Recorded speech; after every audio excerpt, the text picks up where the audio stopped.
தீக்கடல் அதனில் மூழ்கியெடுக்கும் தீப்பொறி வேந்தனவர் தீர்க்கமாய் கலத்தை விலக்கிய பதரை தீக்கிரையாக்கிடுவார். அக்கினி நாவாய் அடியவர் மீது அமர்ந்திடும் ஆவியவர் சுட்டெரிக்கும் தம் ஆவியாலே சுத்தம் செய்திடுவார். உலைக்களத்தில் உருகிடுவோம், உலகில் பொன்னாய் துளங்குவோம். உலைக்களத்தில் உருகிடுவோம், உலகில் பொன்னாய் துளங்குவோம். பற்றியெறியும் கோபமிழும் முன் பாதத்தை முத்தம் செய்வோம். நமது தேவன் பட்சிக்கும் அக்கினி. எங்கள் அன்பும் இரக்கம் நிறைந்த எங்கள் நல்ல பிதாவே, இந்த வேளையிலும் கர்த்தருடைய சிட்சை குறித்து நாங்கள் தியானிக்க இருக்கிறோம். ஆவியானவர் வந்து எங்களை சகல சத்தியத்திற்குள்ளும் நடத்தும்படிக்கு ஜெபிக்கிறோம். இயேசு கிறிஸ்துவின் நாமத்தில் பிதாவே, ஆமேன். நீதிமொழிகள் கிறிஸ்துக்குள் மிகவும் பிரியமான என் அன்பு சகோதர சகோதரிகளே, இன்றைக்கு நம்முடைய தியானத்திற்கென்று நீதிமொழிகள் 3:11-12 நான் உங்களுக்காய் வாசிக்கிறேன், கேளுங்கள். என் மகனே, நீ கர்த்தருடைய சிட்சையை அற்பமாய் எண்ணாதே, அவர் கடிந்து கொள்ளும்போது சோர்ந்து போகாதே. தகப்பன் தான் நேசிக்கிற புத்திரனை சிட்சிக்கிறது போல கர்த்தர் எவர்களிடத்தில் அன்பாய் இருக்கிறாரோ அவர்களை சிட்சிக்கிறார். பார்த்தீங்களா, பைபிளில் என்ன வாசிக்கிறோம்? அப்பா நேசிக்கிற பிள்ளை யாரோ அந்த பிள்ளையை கர்த்தர் சிட்சிக்கிறார். சிட்சைக்கும் தண்டனைக்கும் ஒரு வித்தியாசம் இருக்குது. ஒரு தவறை உங்கள் மகனோ மகளோ செய்து விட்டால் 100 அடி கொடுக்க வேண்டும் என்று நினைக்கிறீங்கன்னு வைங்க, அதற்கு பேர் தண்டனை. ஆனால் ஒரு 20 அடியை கொடுத்து விட்டால் அதுதான் சிட்சை. அதான் பைபிளில் எழுதும்போது பக்தன் எழுதுகிறார், என்னை உடைய கோபத்தில் தண்டிச்சிடாதீங்க, மட்டாய் தண்டியுங்கள் என்பது. அதுதான் சிட்சை என்பதாகும். பைபிளில் நீங்கள் பார்த்தீங்க அப்படின்னா, ஏன் இந்த சிட்சை வருகுது அப்படின்னு சொன்னீங்கன்னா, பைபிளில் நம்ம பார்க்கும்போது கர்த்தருடைய வார்த்தை சொல்லுகிறது, அது நம்முடைய நன்மைக்காக அது கடந்து வருகிறது. நம்மை கர்த்தர் மாற்றுவதற்காக, தம்மை போல் மாற்றுவதற்காக அது கடந்து வருகிறது. யோபு 5:17 கூட சிட்சையை அற்பமாய் எண்ணாதே அப்படின்னு சொல்லி நம்ம பார்க்குறோம். சிட்சையை வந்து சகிக்கணும் அப்படின்னு சொல்லி நம்ம பார்க்குறோம். எனக்கு ரொம்ப பிடிச்ச வசனம் எங்கே இருக்குது அப்படின்னு கேட்டிங்கன்னா, எபிரேயர் 12ஆம் அதிகாரத்தில் இதை பற்றி இருக்குது. இந்த சிட்சை குறித்து மிக அழகாக எழுதப்பட்டிருக்கிறது. எபிரேயர் எழுதின ஆக்கியோன் அங்கே 12ஆம் அதிகாரத்தில் 5 அதை எழுதுகிறார். பிரியமானவர்களே, அங்கே பார்த்தீங்கன்னா, அன்றியும் என் மகனே, கர்த்தருடைய சிட்சையை அற்பமாய் எண்ணாதே, அவர் கடிந்து கொள்ளும் போது சோர்ந்து போகாதே. கர்த்தர் எவனிடத்தில் அன்பாய் இருக்கிறாரோ அவனை அவர் சிட்சித்து தாம் சேர்த்து கொள்கிற எந்த மகனையும் தண்டிக்கிறார் என்று பிள்ளைகளுக்கு சொல்லுகிறது போல உங்களுக்கு சொல்லுகிறேன். சொல்லுகிற புத்தியை மறந்தீர்கள். நீங்கள் சிட்சையை சகிக்கிறவர்களாக இருந்தால் தேவன் உங்களை புத்திரராக எண்ணி நடத்துகிறார். தகப்பன் சிட்சியாத புத்திரன் உண்டோ அப்படின்னு சொல்லிட்டு கீழே நிறைய காரியங்களை சொல்லிகிட்டே வர்றாரு. நம்முடைய சரீரத்தின் தகப்பன்மார் அவர்களுக்கு நலமாய் கண்டபடி நம்மளை வந்து அவங்க சிட்சிச்சாங்க. நம்ம திருந்தி நடக்கணும், நல்லா இருக்கணும் அப்படிங்கிறதா சிட்சிச்சாங்க. ஆனால் இவர் வந்து எதற்கு சிட்சிக்கிறார் அப்படின்னு கேட்டிங்க அப்படின்னா, அங்கே வேதத்தில் பார்க்கும்போது நாம் பிழைத்திருக்கும்படிக்கு ஆவிகளின் பிதாவுக்கு வெகு அதிகமாய் அடங்கி நடக்க வேண்டும் அல்லவா. சிட்சை வரும்போது 2 சாரா ஜனங்களை பார்க்குறோம். ஒன்று, கர்த்தர் சிட்சிக்கும் பொழுது எப்பாடி இந்த ஆண்டவர் நமக்கு வேண்டாம்னு சொல்லி ஓடி போகிற ஆட்கள் இருக்கிறாங்க. அவங்க வாழ்க்கையை ஆசீர்வதிக்கப்படுறதில்லை.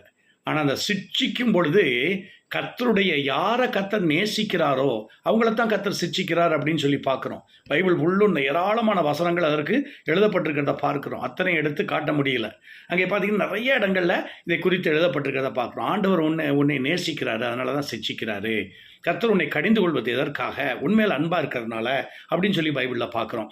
பைபிளில் பார்த்தீங்கன்னா, இப்போ நம்முடைய சரீர பெற்றோர்கள் வந்து என்ன செஞ்சாங்க அப்படின்னா, அவங்களுக்கு நலமாய் தோன்றுகிறபடி நம்மளை கொஞ்ச நாள் கண்டிச்சாங்க, கரெக்டாக இருக்கணும், ரைட்டாக இருக்கணும். ஆனால் பைபிளில் பார்க்கணும், இவர் எதுக்கு நம்மளை சிட்சிக்கிறார் அப்படின்னா, அவருடைய பரிசுத்தத்திற்கு நாம் பங்காளிகளாக இருக்கும்படிக்கு கர்த்தர் நம்மளை என்ன செய்கிறார்? தெரிந்து கொள்கிறார். நீங்கள் வந்து ஒட்டஞ்சத்திரத்துக்கு போகிற அந்த பாதைகளில் பார்த்தீங்கன்னா நிறைய திராட்சை செடிகளை நான் பார்த்துருக்கேன். போகும்போது, ஊழியங்களுக்கு போகும்போது அந்த பக்கம் நிறைய திராட்சை செடிகள் இருக்கும். சில சமயத்தில் ஓவர் இலையாக இருக்கும். ஆனால் அடுத்த டைம் வந்து அடுத்த சைடு அப்போ அந்த பக்கம் நான் போகும்போது பார்த்தீங்கன்னா அதில் ஒரு இலை கூட இருக்காது, எல்லாத்தையும் வெட்டிடுவாங்க. அதை ப்ரூனிங் அப்படின்னு சொல்கிறாங்க. அதை வந்து அப்படியே வெட்டி கத்தரித்து விடுவார்கள். இதெல்லாம் கத்தரித்து விட்டால் பார்த்தீங்கன்னா அதில் நல்ல திராட்சை கொலைகள் என்ன செய்யும்? அதில் உருவாகும். அப்போ ஆண்டவராய் கர்த்தர் எதற்கு சிட்சிக்கிறார் அப்படின்னா, அவருடைய பரிசுத்தத்துக்கு நாம் பங்காளிகளாய் மாற வேண்டும். எந்த சிட்சையும் வந்து பார்த்தீங்கன்னா, வெட்டுதல் வந்து எப்படி இன்பமாக இருக்குமா? சீர்திருத்தல் இன்பமாக இருக்குமா? அது எப்படி தான் இருக்கும், கடிந்து கொள்ளுதல் சீர்திருத்தல் கஷ்டமாக தான் இருக்கும். ஆனால் அது நம்முடைய வாழ்க்கையில் நன்மையான பலனை கொண்டு வரும் அப்படின்னு சொல்லி பைபிளில் நம்ம பார்க்குறோம். ஸோ அப்போ அந்த பலனை நாம் என்ன செய்ய வேண்டும், தேவனிடத்திலிருந்து பெற்றுக்கொள்ள வேண்டும். யோபில் கூட அவர் சொல்லும்போது அவர் சொல்கிறாரு 34:31 அங்கே பார்த்தீங்கன்னா, நான் தண்டிக்கப்பட்டேன், நான் இனி பாவம் செய்வதில்லை. 119 சங்கீதம் 67, 71 இதெல்லாம் நமக்கு தெரிஞ்ச வசனம்தான். பார்த்தீங்கன்னா, நான் தண்டிக்கப்படுறதுக்கு முன்னாடி, நான் சோதிக்கப்படுவதற்கு முன்பாக நான் என்ன செய்தேன், நான் உபத்திரவப்பட்டது நல்லது. கர்த்தர் எனக்கு இந்த சிக்ஷையை, இந்த வேதனை அனுபவிக்கிறது நல்லது. ஏன்னா நம்முடைய கற்பனைகளை என்ன செய்கிறேன், அறிந்து கொள்கிறேன். பல சமயத்திலும் கர்த்தர் நம்மளை என்ன செய்கிறார், உபத்திரவத்தின் குகையிலை வைத்து நம்மளை சிட்சிக்கிறார், நம்மை மாற்றுகிறார், நம்முடைய வாழ்க்கை முறைமைகள் மாற்றப்படுகிறது, நம்மளை கர்த்தர் செதுக்குகிறார். ஆனால் அங்கே பார்க்கிறோம் எதற்கு அப்படின்னா, தன்னுடைய குமாரனுடைய சாயல் நம்மளை விழுவதற்காக கர்த்தர் இந்த காரியங்களை செய்கிறார் என்பதை நாம் என்ன செய்ய வேண்டாம், மறந்து போக வேண்டாம்.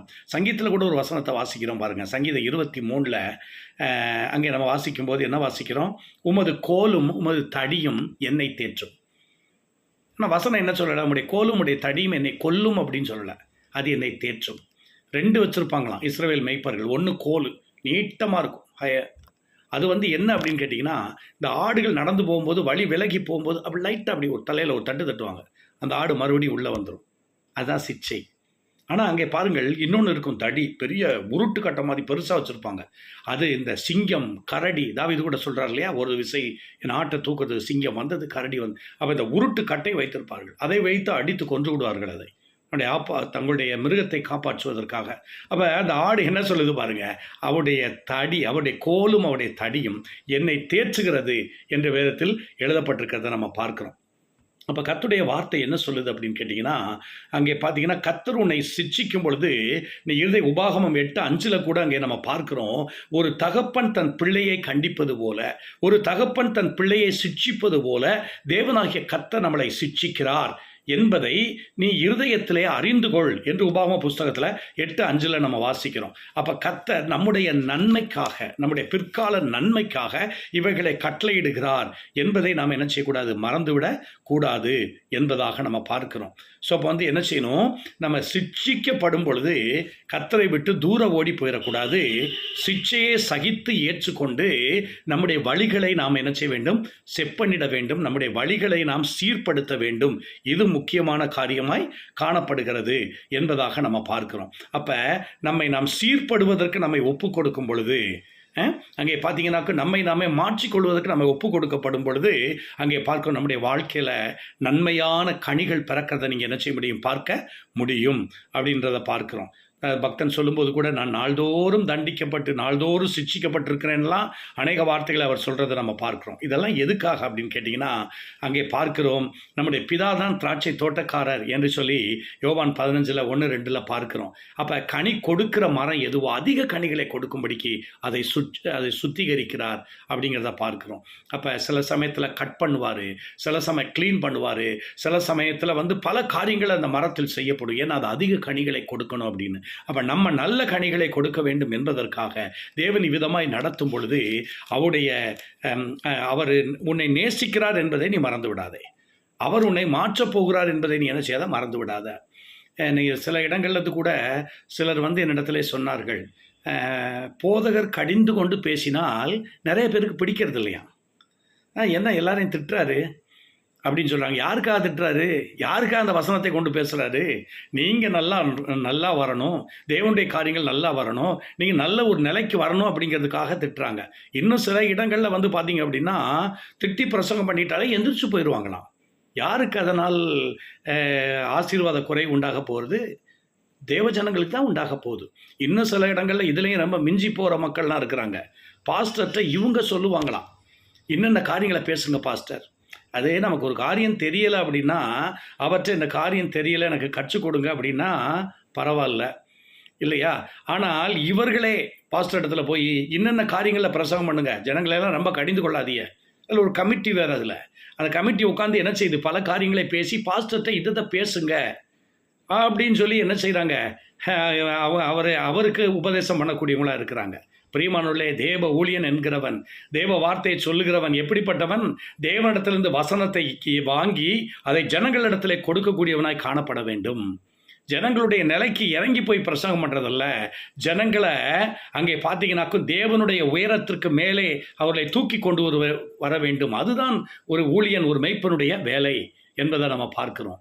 அப்போ கடிந்து கொள்ளுதலை பைபிளே நம்ம பார்க்கிறோம். பார்த்தீங்களா, கடிந்து கொள்ளுதலை வெறுக்கிறவன் நாசமடைவான், கடிந்து கொள்ளுதலை கவனித்து நடக்கிறவன் என்ன செய்வான்? கனமடைவான் என்றெல்லாம் வேதத்தில் வசனம் எழுதப்பட்டிருக்கிறத நம்ம பார்க்கிறோம்.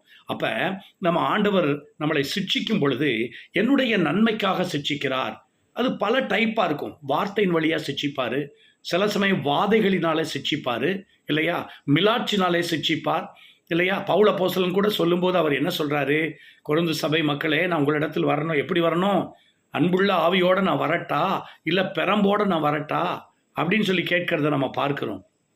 ஆண்டவராகிய இயேசு கிறிஸ்துவும் கூட அங்கே பார்த்தீங்க அப்படின்னா, தீமைகள் பொல்லாப்புகள் தேவாலயத்திலே எழும்பும் பொழுது அவர் ஒரு சாட்டையை செய்து அங்கே பார்த்தீங்கன்னா அவர்களெல்லாம் அடித்து துரத்தினதை நம்ம பார்க்கிறோம். அதுக்காக அவர் அன்பில்லாத தெய்வம் அல்ல, அன்பாக இருக்கிறதுனால தான் என்னுடைய வீடு ஜெப வீடு எனப்படும், எல்லா சர்வ ஜனத்துக்கும் இது ஜெப வீடு எனப்படும், இதை நீங்கள் கல்லர் குகையாக்கினீர்கள் என்று சொல்லி கர்த்தர் வந்து என்ன செய்தார்? அந்த பக்தி வைராக்கியத்தோடு எழும்பி செயல்பட்டதை நம்ம பார்க்கிறோம். அப்போ ஆண்டவராகி கர்த்தர் பாருங்கள், பேதுருட்ட 3 தடவை கேட்டார். 3 தடவை அவன் மறுதளிச்சான். 3 தடவை கேட்டார், நீ இடத்துல அன்பாக இருக்கிறாயா? அது அவருக்கு ஒரு சிக்ஷை தான். ஏன்னா ஆண்டவர் மறுபடியும் அவர் கூடவே இருந்தேன், என்கிட்ட 3 தடவை இப்படி கேட்டுட்டாரே, ஆண்டவர் நம்ம வேதனைப்படுத்தினாலும் இப்படி கேட்குறாரு. அது அந்த சிக்ஷை போதும், அது அவரை குணப்படுத்தி கொண்டு வந்துவிடும். சில சமயத்தில் படகுல படுத்து தூங்கி கொண்டிருப்பார். ஐயரே, நாங்கள் மடிந்து போகிறோம், கவலை இல்லையா அப்படின்னு சொல்லி ஆண்டவரை எழுப்புறாங்க. ஆண்டவர் எழும்பி என்ன செய்கிறாரு? காற்றையும் கடலையும் அவர் என்ன செய்கிறாரு? அதட்டுகிறத பார்க்கிறோம். ஏன் உங்களுக்கு விசுவாசம் இல்லாமல் போய்விட்டது? ஏன் சந்தேகப்பட்டீர்கள் என்றெல்லாம் அவர் கடிந்து கொள்கிறதை நம்ம வேத புஸ்தகத்தில் நம்ம பார்க்கிறோம். வெளிப்படுத்தல் 3:19 கூட பைபிளில் பார்க்குறோம், கர்த்தர் வந்து உங்களை கடிந்து கொண்டு சிட்சிக்கிறார் என்பதை நீ அறிந்து கொள்ளணும். அப்போ என்ன போட்டிருக்கு? வெளிப்படுத்தல் 3:19 ஆண்டவர் உன்னை கடிந்து கொள்ளும் பொழுது, அவர் உன்னை சிட்சிக்கும் பொழுது, சிட்சிக்கிறேன், யாரை நேசிக்கிறேனோ அவனை நான் கடிந்து கொண்டு சிட்சிக்கிறேன், நீ ஜாக்கிரதையாக இருந்து மனம் திரும்பு. அப்போ இந்த சிட்சை ஏன் அனுப்புகிறாரு? அப்போ நான் எப்படி ஜாக்கிரதைப்படணும்? நான் திருத்தி கொள்ள வேண்டிய காரியம் எப்படி இருக்குது? என் வார்த்தை, என்னுடைய செயல், என்னுடைய முறைமைகள் நான் எப்படி மாற்றிக்கொள்ள வேண்டும், எப்படி நடந்து கொள்ள வேண்டும் என்பதை தேவனாகிய கர்த்தர் நமக்கு என்ன செய்கிறார்? அவர் வெளிப்படுத்தி காண்பிக்கிறத நம்ம பார்க்கிறோம். எனவே பிரியமானவர்களே, நாம் சிட்சையை அற்பமாய் எண்ணாதபடிக்கு ஆண்டவராகிய கர்த்தர் இந்த விதமாய் கர்த்தர் நம்மளை நடத்தும் பொழுது நம்முடைய நன்மைக்காய் அதை நடத்துகிறார் என்று ஏற்றுக்கொண்டு அங்கே பார்த்தீங்கன்னா தொடர்ந்து நீங்கள் தேவனுடைய பரிசுத்தத்திற்கு பங்காளிகளாய் மாறப்போகிறீர்கள், அவருடைய கூட்டாளிகளாய் நீங்கள் இருக்கிறீர்கள். எனவே அவரை போல நீங்கள் மாறும்படிக்கு தேவன் உங்களுக்கு அனுக்கிரகம் பண்ணுவாராக. கர்த்தரை நோக்கி ஜெபம் பண்ணுவோமா? எங்கள் அன்பும் இரக்கம் நிறைந்த எங்கள் நல்ல பிதாவே, இந்த மாலை வேளையிலே கர்த்தர் நீ கொடுத்த உம்முடைய வார்த்தை வசனங்களுக்காய் நன்றி செலுத்துகிறோம். வார்த்தை கேட்ட உம்முடைய பிள்ளைகள் கர்த்தாவே, கர்த்தருடைய சிட்சையை அற்பமாய் எண்ணாதபடி அதை சகித்து கொள்ள கர்த்தாவே, அதற்கு ஏற்ற பலனை கொடுக்கக்கூடிய மக்களாய் உடைய பிள்ளைகள் மாற உதவி செய்யும். தொடர்ந்தவர்களை ஆசீர்வதியும், உடைய கிருபை நிழலே மறைத்து கொள்ளும். நீ சிட்சிக்கும் பொழுது யாரும் உம்மை விட்டு ஓடி போயிராதபடி உமக்குள் நிலைத்திருந்து சிட்சையை ஏற்றுக்கொண்டு வழிகளை மாற்றிக்கொண்டு நற்கணிகளை கொடுக்க கர்த்தர் அனுக்கிரகம் பண்ணும்படிக்கு ஜெபிக்கிறோம். உடைய கரத்தில் அர்ப்பணிக்கிறோம். கர்த்தர் தாமே ஒவ்வொருவரையும் பலப்படுத்தி உடைய நீதியின் வலது கரத்தினால் தாங்கி நடத்துங்க. கனம் துதி மகிமையெல்லாம் எடுத்துங்க. இயேசு கிறிஸ்துவின் நாமத்தில் ஜெபிக்கிறோம் நல்ல பிதாவே. ஆமேன் ஆமேன். God bless you all. ஆண்டவர் மெய்யாகவே இந்த வார்த்தைகளை கொண்டு உங்களோடு பேசியிருக்கிறார். வார்த்தையை கேட்டு அதன்படி நடங்கள். நிச்சயமாய் தேவனுடைய மேன்மையான காரியங்களை நீங்கள் காண்பீர்கள்.